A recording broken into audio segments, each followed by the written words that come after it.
And welcome back, and let's take this climate change story. Now, the effects of climate change are resulting into disasters that in some parts of the country have triggered thousands of people to leave the places they have called home for many years as they search for greener pastures. But in Turkana, residents are embracing a preemptive approach that involves implementing climate resilience interventions to ensure sustainable food production. Sarafina Robi was in Turkana County, and tonight she highlights how residents there are breaking the norm and lifestyle to overcome the effects of climate change. The enchanting voice of 31-year-old Jacinta Lumal Kal can be heard echoing across Owontos village, Turkana County, at the Kenya-Uganda border. Belting across the hills, merrily bearing the news of a fruitful venture. The mother of two does not feel the weight of her body nor the sand on her feet as she makes numerous rounds watering what she considers golden. Hata hiyo imba anaimba kwa sababu ya hiyo. Kila mtu anaamka asubuhi anaenda kuweka maji hapa. Sisi nachukuru aiwoyem. The effect of the feeling is exhilarating. Iko mzuri, rona ko mzuri. Unakuja asubuhi unaona unacheka. Sisi na furahi kwa hii mboga. Tambo alikuwa mbaya. Alikuwa anapanda juu huko anatafutia chakula kwa Uganda. Many miles away in a different village, Lechorodome, it is the same script for 32-year-old Esamal Ewoi, a mother of 7. Hakuwa na maji. Tulikuwa tunakita maji na majerican. Sasa hivi ya maji imeingia, tumeona mzuri kwa sababu mboga imekuwa kubwa. Hii mboga inafanya hata damu yako mama Kenya yako na mimba anafaidika kwa sababu damu yake inaongezeka. Even though Samal can sell her produce, Jacinta from Owontos is looking for market to also sell the surplus.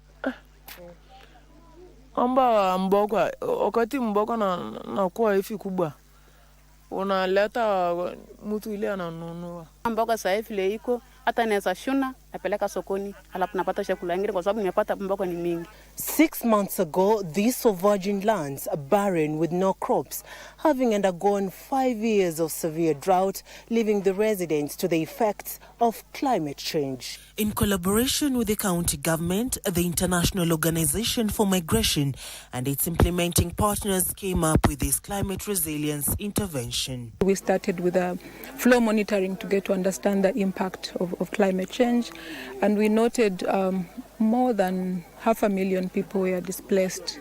Over 243,000 people were displaced because of drought.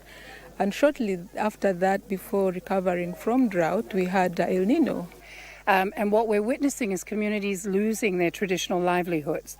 So a lot of the pastoralists have lost their animals, their livestock, and they're looking for alternatives. And so the UN and government here with NGOs have come together to support these communities to build new livelihoods.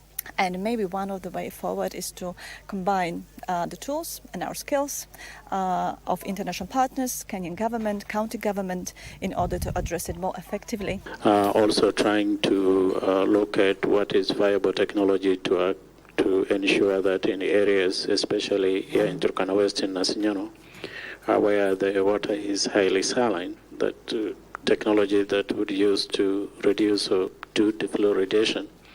The shade netting mode of agriculture accommodates up to 10 people in one segment. Climate smart agriculture. You have seen they're called shade netting. So with all these shades, with nets, then we have composting. And then where you have some of those cones, so you can retain water, use little water, but in terms of operation rate is very, very low.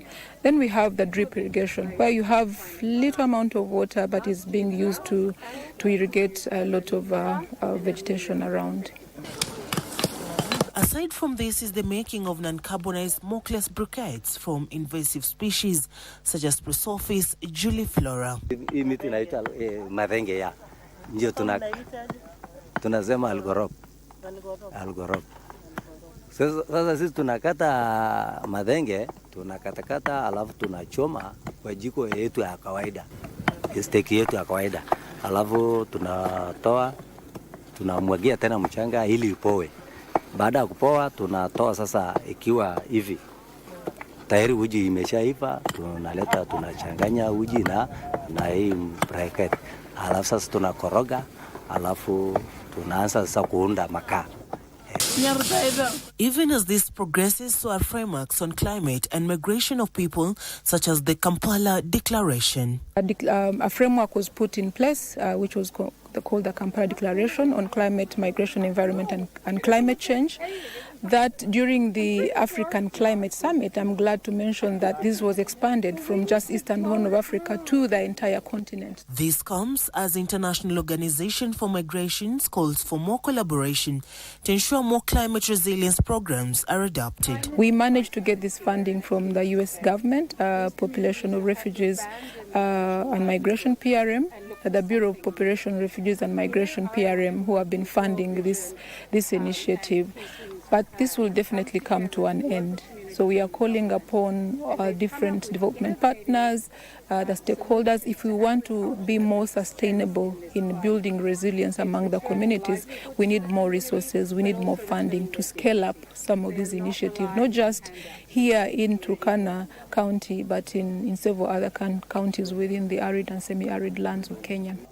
The programming aligns with Kenya's climate change adaptation strategies, which include adaptation, afforestation, livelihood diversification, climate-smart agriculture, clean energy development, sustainable water access, energy efficiency, community education, and disaster risk reduction and preparedness. Serafina Robi for KBC Channel 1.